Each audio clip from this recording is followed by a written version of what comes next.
છોટાઉદેપુર જિલ્લા કલેક્ટરે સંખેડા પંચાયતના માર્ગ મકાન વિભાગના અધિકારીઓને બોડેલીનો અધૂરો રસ્તો તાત્કાલિક બનાવવાની સૂચના આપતા અધિકારીઓ દોડતા થઈ અને રસ્તો બનાવવાની કામગીરી શરૂ કરી હતી। 2 કરોડથી વધુના ખર્ચે મંજૂર થયેલો 300 મીટરનો રસ્તો બનતો જ ન હતો। છોટાઉદેપુરના બોડેલીના 7 જેટલી સોસાયટીનો રસ્તો પંચાયત માર્ગ મકાન વિભાગ સંખેડા સબ ડિવિઝન દ્વારા 300 મીટરનો રસ્તો બનાવવાની કામગીરી 1.5 વર્ષથી પછી શરૂ થતાં લોકોમાં ખુશી જોવા મળી। જ્યારે કેટલાક નેતાઓએ સોસાયટીના રસ્તાની કામગીરી અટકે તે નેતાઓ સોસાયટીના રસ્તાની કામગીરી અટકે તે માટે પ્રયાસો કરતા હતા। લોકોએ તે વખતે વિરોધ કરી ભાજપના ઝંડા રોડ પર મારી વિરોધ પ્રદર્શન કર્યું। જ્યારે 1 વર્ષમાં અનેકવાર લોકો વિરોધ પ્રદર્શન કરતા સંખેડા પંચાયત માર્ગ મકાન વિભાગે 300 મીટર આરસીસી રસ્તાની અધૂરી હતી તે રસ્તાની કામગીરી શરૂ કરાવી। જ્યારે સ્થાનિક લોકોએ રસ્તાની કામગીરી શરૂ થતાં ખુશ છે। જ્યારે પંચાયત માર્ગ મકાન વિભાગના અધિકારીઓના જણાવ્યા મુજબ 10 થી 15 દિવસની અંદર રસ્તાની કામગીરી પૂર્ણ કરી દેવામાં આવશે। Bureau report Rehan Patel, Chhota Udepur.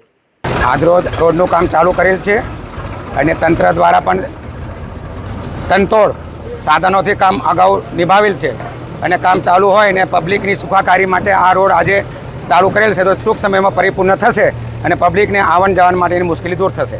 આ કામ લગભગ 15 મહિનાથી બંધ હતું અને થોડુંક લોકોની ડિમાન્ડ હતી, માંગ હતી કે રોડ થોડો મક્કો થાય એના માટે કામ અટક્યું।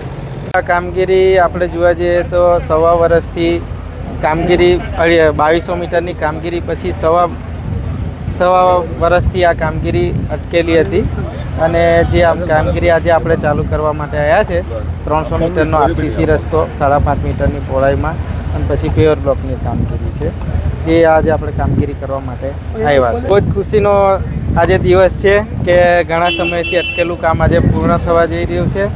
ટૂંકમાં ચાલુ થઈ ગયું છે આજે અને એ 15 થી 20 દિવસમાં પૂર્ણ થશે। આ રસ્તાની કામગીરી ચાલુ થઈ છે। અમે બસ એટલું રજૂઆત કરવા માંગીએ છીએ કે રસ્તાની કામગીરી જે ચાલુ થઈ છે એ હવે વહેલી તકે પતે એવી અમારી માગણી છે। તો રસ્તો પાછલા 1.5 વર્ષથી બંધ હતો। મુશ્કેલી તો ચોમાસામાં ઘણી બધી હતી કે ચોમાસાની અંદર ઘૂંટણ પાણી ભરાઈ જતા હતા તો ના એમાં એમ્બ્યુલન્સ જઈ શકતી હતી કે ના કોઈ પણ બહુ વધારે પડતી તકલીફ પડતી હતી કે અહીં ગાડી હાલાકીની અંદર જે ઘરડા માણસો હતા એમનાથી ઘરની કેટલા બધા ઘરો મકાનો એવા છે કે રોડ ટચ એમનાથી નીચે નહોતું ઉતરાતું। વરસાદના સમયની અંદર ઘૂંટણ પાણી ભરાઈ જતું હતું।